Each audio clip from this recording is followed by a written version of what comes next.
یاد رہیں گی, ہارڈ ورکنگ اور پلاننگ اچھی ہو اور ہارڈ ورکنگ. یہ اپنی طرف سے نہیں کہہ رہا, قرآن کہہ رہا ہے. دیکھو قرآن کیا کہتا ہے, الذین ضل سعیہم فی الحیاۃ الدنیا وہم یحسبون انہم یحسنون صنعا. کیا زبردست آیت ہے سورہ کہف کی.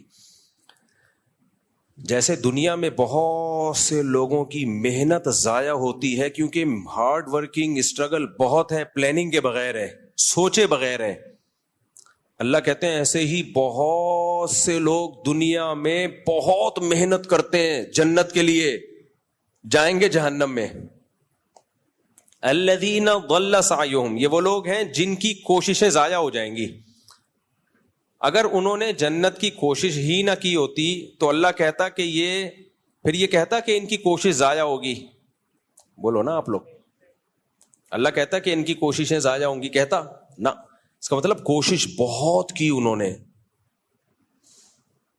اور کی بھی کس کے لیے؟ قرآن کہہ رہا ہے یہ کوشش انہوں نے کی جنت کے لیے. لیکن قرآن کہہ رہا ہے ان کی یہ کوششیں یعنی اسٹرگل, ہارڈ ورکنگ, یہ کوشش اور محنت ہونے کے باوجود برباد. اور اللہ کہتے ہیں وَهُمْ يَحْسَبُونَ أَنَّهُمْ يُحْسِنُونَ صُنْعًا. یہ دنیا میں سمجھتے رہے ہم جو کوشش کر رہے ہیں اتنا خدا کو خوش کرنے کے لیے, جنت کے لیے اتنی کوششیں کر رہے ہیں, بہترین کام ہم کر رہے ہیں. یعنی يَحْسَبُونَ أَنَّهُمْ يُحْسِنُونَ صُنْعًا, ان کا اپنا نظریہ بھی یہی تھا کہ ہم صحیح کام کر رہے ہیں. دیکھو ایک گمراہ وہ ہوتا ہے جس کو پتا ہو کہ میں غلط کر رہا ہوں پھر بھی غلط کر رہا ہوں, وہ تو سمجھ میں آتا ہے گمراہ. لیکن وہ بیچارہ تو یہ سمجھ رہا ہے کہ میں جو کام کر رہا ہوں اس سے اللہ خوش ہو رہا ہے, اور اللہ بھی خوش ہو رہا ہے, اور جنت بھی ملے گی, نیک کام ہو رہا ہے, اور پھر اس کو صحیح سمجھ کے اس میں زندگی کھپا دے. لیکن اللہ کہہ رہے ہیں جائے گا کہاں؟ جہنم. وجہ اس کی ہے, آپ قرآن کہہ رہے لیتخذ بعضهم بعضا سخریا. میں نے دولت کو ایسے تقسیم کیا ہے کسی کے پاس اتنا کہ گننے میں نہ آئے, اور کسی کے پاس کھانے کو روٹی نہیں ہوگی, تاکہ غریب آدمی ملازمت کرے امیر کی اور دنیا کا نظام چلتا رہے. اگر سب کے پاس پیسہ آ گیا, فیکٹریوں میں بوتلوں میں ڈھکن کون لگائے گا؟ کیا خیال ہے؟ سارے ہی سائنٹسٹ پیدا ہو گئے. یہ ماں باپ بھی کہتے ہیں نا ہر بچے کو ہم نے ڈاکٹر بنانا ہے, انجینئر بنانا ہے. بناؤ, بنے گا نہیں, کیونکہ سارے ڈاکٹر, انجینئر اور کمپنیوں کے مینیجر بن گئے تو بوتلوں میں, کمپنیوں میں ڈھکن کون لگائے گا بیٹھ کے؟ کچھ لوگوں کی بوتل کا کام کیا ہوتا ہے, کیا لگا رہے ہوتے ہیں ڈھکن. یہ بزنس جاب ہے ان کی. آپ کہہ سکتے ہو تو مشینیں آ گئی ہیں, تو مشین کا بٹن دبانے کے لیے کوئی چارٹرڈ اکاؤنٹنٹ تھوڑی آئے گا, وہ بھی تو کوئی ملازم ہی رکھا جائے گا نا. بہت دیکھ رہا ہوں میں یوٹیوب پہ نا آج کل ریلیں آ رہی ہیں, پیسہ کماؤ, پیسہ ہی سب کچھ ہے, ہم تو حرم میں جا کے بھی دعا مانگتے ہیں پیسہ دے دے, بس پیسہ ہی پیسہ ہی پیسہ ہی. یہ وہ لوگ ہیں جن کے پاس پیسہ آیا اور ان کی کھوپڑی, بولو بول لو نا, خراب, آؤٹ ہو گئی کھوپڑی, کھوپڑی خراب ہو گئی. ان کو دیکھ کے تو لگتا ہے نہ ہے پیسہ بھائی, ہماری کھوپڑی ایسی خراب نہ ہو جائے. ایسی ترغیب جس سے غریب ڈپریشن میں جانا شروع ہو. آپ کہہ سکتے وہ اپنی نااہلی سے غریب ہے نہ, کچھ لوگ اپنی نااہلی سے ہوتے ہیں, ان کو تو چپیٹ لگاؤ رکھ کے جا کے, اور وہ ماں باپ پہلے سے لگا رہے ہوتے ہیں, گھر میں پڑا رہتا ہے, اٹھتا نہیں ہے. لیکن بہت سے لوگ دنیا میں ایسے ہیں, رہیں گے ہمیشہ, جو آپ سے زیادہ محنت کریں گے, آپ سے زیادہ ذہین ہوں گے, پھر بھی 2 ٹکے کا پیسہ ان کے پاس نہیں آئے گا. قرآن ایسے ہی تھوڑی بار بار کہہ رہا ہے یبسط الرزق لمن یشاء, جس کے لیے چاہتا ہوں روزی کے دروازے کھول دیتا ہوں, ویقبض, جس کے لیے چاہتا ہوں رزق کے دروازے بند کر دیتا ہوں. میں نے تو ایسے لوگ بھی دیکھے ہیں کچھ بھی نہیں کر کے بہت کما لیا, لکھ دوپل لگ گیا ان کا. بھائی کچھ بھی نہیں کرتے تھے, ویسے ہی کوئی بزنس ہلکا سا شروع کیا, پتہ نہیں کہاں سے کہاں پہنچ گئے. وہ کہتے ہیں یار ہمیں خود بھی نہیں پتا تھا, اتنا نوٹ چھاپ لیں گے اس میں, ہم اتنا پیسہ آ جائے گا. تو نہ آنے میں دیر لگتی ہے اور نہ جانے میں دیر لگتی ہے. تو یہ اللہ کی دین ہے. جو موٹیویشن ہونی چاہیے وہ یہ کہ پلاننگ میں اور محنت میں کمی نہ ہو. بس کوئی بھی کام کرو, محنت اچھی ہو, پلاننگ اچھی ہو, نتیجہ کس کے ہاتھ میں ہے؟ اللہ کے. بس پھر مل جائے ٹھیک ہے. نہیں, دو گڑبڑیں ہوتی ہیں, یا تو ہماری محنت بہت زیادہ ہوتی ہے, پلاننگ صحیح نہیں ہوتی, اس کا بھی نتیجہ کوئی اچھا نہیں نکلتا, برباد محنت آپ کی. لوگ کر رہے ہوتے ہیں نا, صحت کے لیے محنت بہت کر رہے ہو, ڈنڈ پیل رہے ہو, جا کے دوڑ رہے ہو, سیڑھیوں پہ جا رہے ہو, آ رہے ہو, اور چرس پی رہے ہو بیٹھ کے, نشہ کر رہے ہو بیٹھ کے, نیند لے نہیں رہے آپ. مثال کے طور پر جو سوتے نہیں ہیں نا, ان کو ورزش سے فائدے کے بجائے الٹا نقصان ہوتا ہے, کیونکہ جب آپ ورزش زیادہ کرتے ہو آپ کو گہری نیند, کیونکہ ہماری باڈی کی ریپیئرنگ کب ہوتی ہے؟ نیند میں. اب باڈی کو ریپیئرنگ کا, ڈینٹنگ پینٹنگ کا موقع دے نہیں رہے آپ, اور اس کو کھپائے جا رہے ہو, اپنی انرجی کو استعمال کرتے جا رہے ہو, تو بیڑا غرق ہو جائے گا باڈی کا. جتنے بھی ماہر ہیں, جو فزیکل فٹنس کے ماہرین ہوتے ہیں, بولتے ہیں بھائی ورزش کرو گے تو گہری نیند ضروری ہے, اور ورزش کے بعد آتی بھی ہے گہری نیند. لیکن بعض لوگ ساری رات ٹی وی دیکھ رہے ہیں, موبائل دیکھ رہے ہیں, پھر آدھا گھنٹہ سوئے, آفس چلے گئے, ان کے لیے ورزش بالکل بھی نہیں ہے, بیڑا غرق ہو جائے گا بھائی. تو اب وہ کیا ہے, محنت بہت زیادہ ہوگی, آؤٹ پٹ کیا ہوگا؟ زیرو.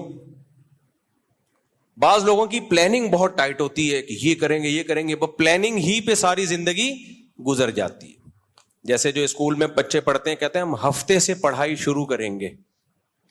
مجھے بتاؤ یہاں کتنے لوگ بیٹھے ہیں, وہ آیا ہفتہ آج تک ہے؟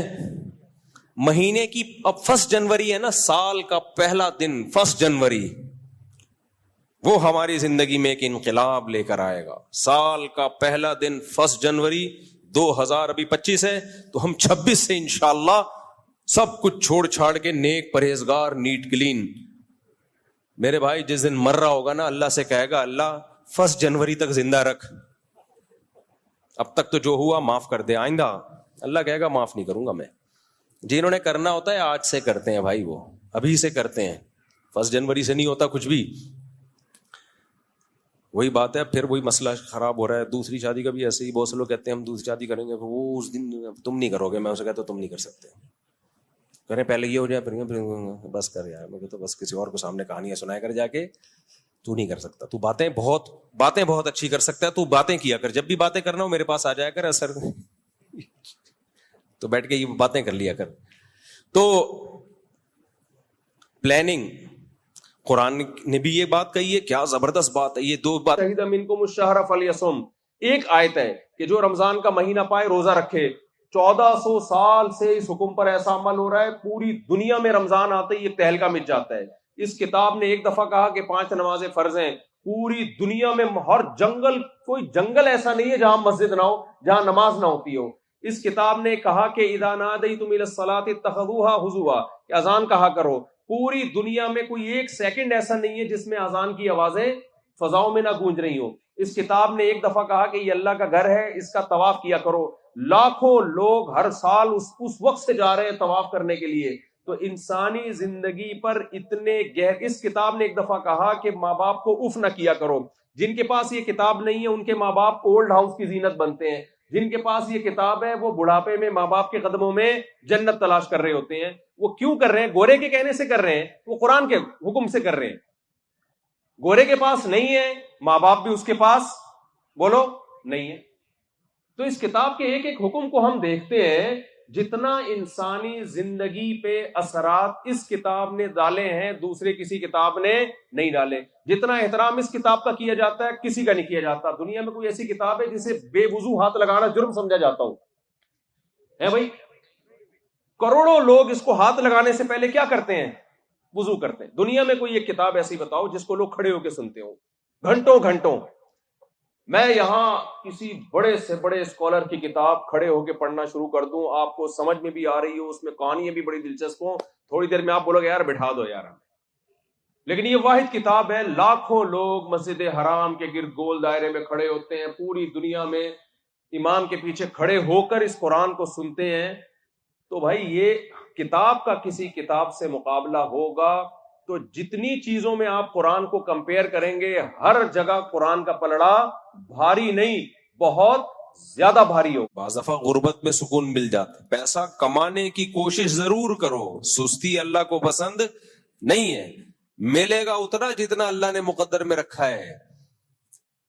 جب یہ موٹیویشنل اسپیکرز آپ کو بتا رہے ہوتے ہیں میں نے یہ کیا تو اتنا پیسہ, تم بھی کماؤ تم بھی کماؤ, یہاں تک بات ٹھیک ہے, ہم بھی مانتے کوشش کرو. لیکن یہ جو کہتے ہیں نا اس کی وجہ سے میرے پاس اتنا آ گیا لہذا تیرے پاس بھی آ جائے گا, نا نا نا نا نا, یہ فالٹ ہے. آپ 10 بندے اپنے جیسے لے کر آؤ جنہوں نے اتنی ہی اسٹرگل کی جتنے آپ نے کی, ان میں 2 کو ملا ہوگا 8 پکوڑے بیچ رہے ہوں گے, 8 کیا کر رہے ہوں گے, گنڈیریاں بیچ رہے ہوں گے, جھک مار رہے ہوں گے بیٹھ کے. میں ایسے تاجروں سے بھی ملا ہوں جنہوں نے انتہائی محنت کر کے کروڑپتی بنے, وہ اپنی محنت.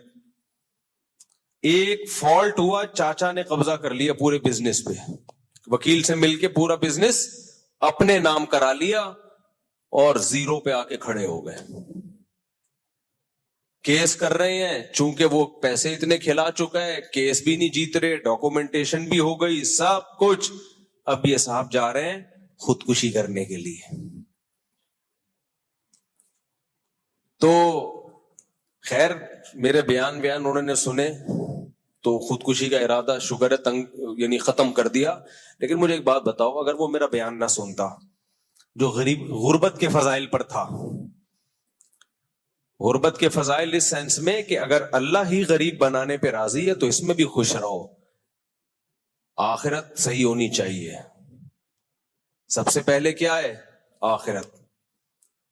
کوئی بات نہیں آپ باس کے نوکر بن کے رہیں, کوئی مسئلہ نہیں ہے, وہ بھی قبر میں جائے گا آپ بھی قبر میں جاؤ گے. یہ کہتے ہیں جاب نہیں کرو, ٹھیک ہے میں بھی یہی کہتا ہوں بزنس کرو, لیکن بھائی ہر ایک کر نہیں پائے گا کیونکہ بزنس کرنے والے کو بھی ملازمین رکھنے پڑیں گے, تو کسی نہ کسی کو ملازم بننا پڑے گا, اکیلا سب کچھ تھوڑی کر لیتا ہے.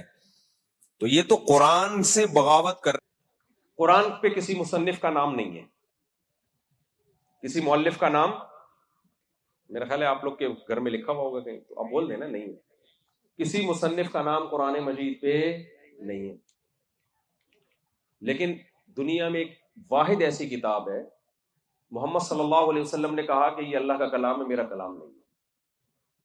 یار پوری دنیا نے مان لیا اس کو, اور ایسا مانا 1400 سال ہو گئے ایک حرف اس میں تحریف نہیں ہونے دی. یہ آسان ہے کیا آپ سمجھتے ہو؟ جبکہ تحریف کی کوششوں کے لیے کروڑوں خربوں روپے خرچ کیے گئے ہوں اس میں. آپ کیا سمجھتے ہو اسلام دشمن نے جب ہمیں مختلف فرقوں میں بانٹ دیا تو کیا انہوں نے قرآن میں تحریف کی کوشش نہیں کی ہوگی؟ کیسی حفاظت, کیسی حفاظت. پوری دنیا میں واحد ایک کتاب ہے جسے بغیر سمجھے اتنا پڑھا جاتا ہے جتنا کسی کتاب کو سمجھ کے نہیں پڑھا جاتا. یہ بھی قرآن کا پروٹوکول. جن کو عربی نہیں آتی وہ بھی پڑھتے ہیں, جن کو عربی آتی ہے وہ بھی پڑھتے ہیں, جن کو قرآن سمجھ میں آتا ہے وہ بھی پڑھتے ہیں, جن کو نہیں سمجھ میں آتا وہ بھی پڑھتے ہیں. اگر دنیا میں یہ سوال اٹھایا جائے کہ کون سی کتاب ہے جو دنیا میں بغیر سمجھے پڑھی جاتی ہے تو کیا نام آئے گا؟ کوئی ایک کتاب بھی ایسی ہے جو آپ کو سمجھ میں نہ آتی اور آپ پڑھتے ہو؟ کبھی آپ نے دیکھا جس کو انگلش نہ آتی ہے وہ انگلش کی کتاب پڑھ رہا ہو, انگلش نہ آتی اور انگلش بول رہا ہو؟ ایک آدمی کسی کے پاس گیا, اس سے کہہ رہا تھا تجھے انگلش آتی ہے؟ اس نے کہا آتی ہے. پھر اردو میں ہی بات کرتے ہیں. اس کے سامنے تو بول لے گا جس کو نہیں آتی. اگر یہ سوال اٹھے نا کہ دنیا میں کوئی ایک کتاب ایسی ہے جو بغیر سمجھے بھی لوگ پڑھتے ہوں, قرآن کے علاوہ ایسی کوئی کتاب نہیں ہے. بھائی اتنی محبت دے رہے ہو اس کتاب کو, اور ایک نہیں کروڑوں انسان. دوسرا سوال اگر یہ اٹھے کہ اچھا یہ بتاؤ دنیا میں کوئی ایسی کتاب ہے جس کو سمجھ کے اتنا پڑھا جاتا ہو جتنا قرآن کو؟ کوئی ہوگی قرآن کے مقابلے میں؟ سمجھ کے جتنا قرآن کو پڑھا جاتا ہے اتنا کسی اور کتاب کو نہیں پڑھا جاتا. اگر آپ کے دنیا میں کوئی ایسی کتاب ہے جس کے لیکچر اتنے زیادہ ہوں جتنے قرآن کے ہیں, بھائی کسی کتاب میں ممکنہ صورتیں یہی بنتی ہیں نا اس کی شہرت کے لیے. بھائی کتاب کی خاصیت کیا ہے؟ سب سے زیادہ فروخت ہوئی ہے.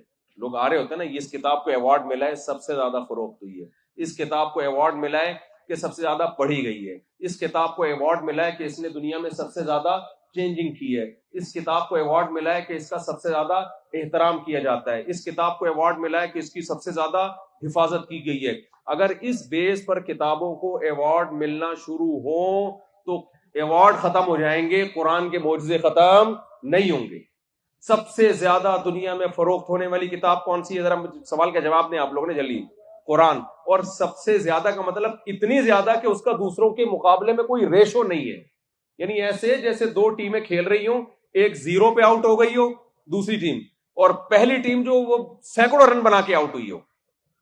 کوئی مقابلہ ہوا کیا؟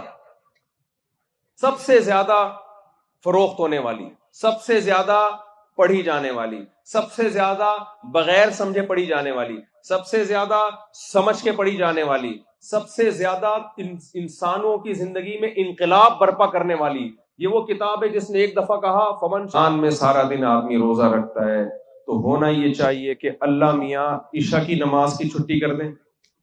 کہ یار ساری زندگی 5 نمازیں پڑھی ہیں، اب رمضان میں اتنے گھنٹوں کا روزہ رکھ رہے ہو، چلو یار ایک نماز آج میری طرف سے کیا ہے معاف. تو بجائے چھٹی کروانے کے قیام رمضان کے نام سے الگ نمازیں لگا دی اللہ نے، تراویح کے نام سے الگ نمازیں لگا دی اور ٹف کر دیا. لیکن کمال کی بات ہے کروڑوں لوگ کر رہے ہیں اس پر عمل. تو خدا کی قسم یہ اسلام کے برحق ہونے کی علامت ہے. کسی جھوٹے مذہب کو ایسے فالو کیا جانا ممکن ہے ہی نہیں، ناممکن. کیوں ہم محمد صلی اللہ علیہ وسلم کو فالو کر رہے ہیں؟ آپ تو نہ ہماری قوم کے، آپ عربی، ہم پاکستانی. پاکستانیوں کا حال تو دیکھو سعودی عرب میں.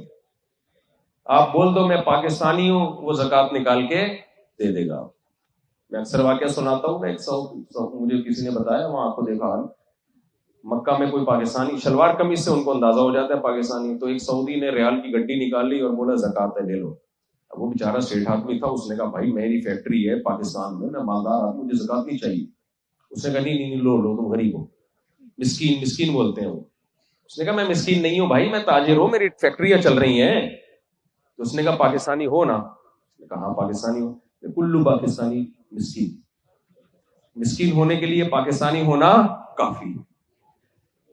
تو ہماری قوم ان سے نہیں ملتی، ہمارا کلچر عربوں سے نہیں ملتا، ہماری زبان نہیں ملتی، ہماری تہذیب نہیں ملتی، لیکن ہم فالو سب سے زیادہ کس کو کر رہے ہیں؟ محمد صلی اللہ علیہ وسلم کو. اور ہم نہیں کر رہے بھائی، پوری دنیا جہاں جہاں اسلام گیا ہے. ترکوں نے تو 500-600 سال اسلام کی قیادت سنبھالی ہے، حالانکہ وہ عربی نہیں تھے، اسلام کے لیے لڑے ہیں، جانیں دی ہیں. کیا بات ہے محمد صلی اللہ علیہ وسلم میں کہ نہ زبان ہماری میچ کرتی ہے نہ کلچر میں. پھر ٹائم زمانہ بھی تو ہے نا، جنریشن گیپ کا آپ نے سنا ہوگا نا. آج کل کے بچے ماں باپ کی نہیں مانتے. کیوں جنریشن گیپ؟ وہ کہتے ہیں ہمارے ابا اماں پرانے زمانے کے ہیں، ان کے زمانے کی تو ٹرینیں بند ہو گئی ہیں. تو میں یہ کر رہا تھا کہ نہ ہماری زبان نہ ہمارا کلچر، اور جنریشن گیپ کی میں بات کر رہا تھا. آج بچے اپنے ابا اماں کو پرانے زمانے کا آدمی سمجھتے ہیں. کیا خیال ہے؟ کہتے ہیں آپ کے دور میں تو کوئلے کے انجن سے ٹرینیں چلا کرتی تھی، ہم جدید دور کے ہیں. تو جنریشن گیپ کی وجہ سے ابا اماں کو نہیں مان رہے ہوتے، اور ہم فالو کس کو کر رہے ہیں؟ اتنا گیپ، ایک 10 سال 20 سال 30 سال 40 سال 50 سال نہیں، 1400 سال کا جنریشن گیپ ہے. اور محمد صلی اللہ علیہ وسلم کو فالو کرنے والے مزدور بھی ہیں، سائنسدان بھی ہیں، ڈاکٹرز بھی ہیں، انجینئرز بھی ہیں، کچھ سیاستدان بھی ہیں. ہر طرح کا طبقہ میں نے دیکھا ہے. میں امریکہ میں گیا نا، وہاں جو ٹیکنالوجی کا ہب ہے، کون سا شہر ہے ان کا، لاس اینجلس. وہاں میں نے بڑے بڑے مسلم سائنٹسٹ دیکھے گوگل میں اور یوٹیوب میں، اتنی بڑی بڑی داڑیاں، 5 ٹائم کے نمازی، روزے دار. میں نے کہا بھائی اتنی بڑی بڑی پوسٹوں پہ آپ بیٹھے ہوئے ہو اور آپ اتنے مذہبی ہو. تو کیا بات ہے، کیا دعوت دے کر چلے گئے محمد صلی اللہ علیہ وسلم 1400 سال پہلے کہ دنیا جان بھی کٹا رہی ہے آپ کے لیے، خون پسینہ بھی بہا رہی ہے. آپ کے میں اگر شراب نہیں پیتا تو کیا آپ کے کہنے سے نہیں پیتا، یا گورنمنٹ نے منع کیا ہوا اس لیے نہیں پی رہا؟ کوئی مانتا ہے گورنمنٹ کی بات؟ آج چھپ کے کتنے کام ہو سکتے ہیں. میں اگر نہیں پیتا تو کیوں نہیں پیتا؟ 1400 سال پہلے محمد صلی اللہ علیہ وسلم نے آواز لگائی تھی کہ بھئی مجھے خدا نے حکم دیا ہے انما الخمر والمیسر والانصاب والازلام رجس، اے ایمان والو شراب، جوا، پانسے یہ سب ناپاک اور پلید چیزیں. ساری دنیا میں ہر مذہب میں شراب، جو مذہب کو فالو کرنے والے لوگ ہیں ان میں شراب عام ہو چکی ہے. شراب کا سب سے کم ریشو کس میں ہے؟ مسلمانوں میں. اگر آپ نہیں پیتے، میں نہیں پیتا، تو کس کی دعوت ہے یہ؟ محمد صلی اللہ علیہ وسلم کی دعوت. اتنا پاورفل کوئی موٹیویشنل اسپیکر آپ نے اس روئے زمین پر دیکھا ہے کیا؟ بتاؤ میرے بھائی، اتنی پاور کسی کی موٹیویشن میں ہو. ایک اعلان ہو رہا ہے اور شراب کی جو ہے وہ مٹکے توڑ دیے جاتے ہیں مدینہ میں، اور ایسا پیغام کہ وہ مٹکے ٹوٹتے ہوئے آج تو نظر نہیں آ رہے آپ کو، لیکن اس کے اثرات تو آج نظر آ رہے ہیں نا. آج بھی مسلمانوں میں شراب کا ریشو سب سے کم ہے. ایک اعلان ہوتا ہے کہ زنا حرام ہے، لا تقربوا الزنا، زنا کے قریب مت جاؤ. زنا کتنی اٹریکٹیو چیز ہے. شادی میں انسان کتنے بکھیڑوں میں پڑتا ہے، تبھی تو گورے شادی نہیں کرتے. 50 سال میں بڈھے ہونے کے بعد کر رہے ہوتے ہیں اور پھر شو مار رہے ہوتے ہیں ہم بیوی سے وفا کرتے ہیں. بھائی 18 سال میں کرتے پھر وفا کر کے دکھاتے تو ہم مانتے ہیں آپ کتنے با وفا ہو. لوگ ہمیں بہت کہتے ہیں انگریز جھوٹ نہیں بولتے. بالکل صحیح نہیں بولتے، لیکن انگریز ایک جھوٹ بہت بولتا ہے. اپنی بیوی اور گرل فرینڈ سے سارا دن جھوٹ ہی بول رہا ہوتا ہے کہ میری زندگی میں تمہارے سوا کوئی بھی نہیں ہے. یہاں سب جھوٹ بول رہے ہوتے ہیں. کیوں؟ زنا سے بچنا آسان کام بولو نہیں ہے، لیکن مسلمانوں میں میجورٹی بچتی ہے. یہ کس کی دعوت ہے بھائی؟ اللہ کی دعوت. تو میں بات کو جلدی سے سمیٹ کے ختم کرتا ہوں. تو دیکھو یہ اس کی علامت ہے کہ محمد صلی اللہ علیہ وسلم کے پاس وہ پاور تھی، حالانکہ ڈگری کوئی بھی نہیں تھی، کوئی یونیورسٹی، کوئی آپ نے کسی سے کچھ سیکھا ہو، کوئی آپ کا ٹیچر ہو، کوئی بڑا فلاسفر اس دور میں گزرا ہو جس سے آپ کا تعلق ہو، اس نے کچھ سکھایا ہو، ایسا کچھ بھی نہیں تھا.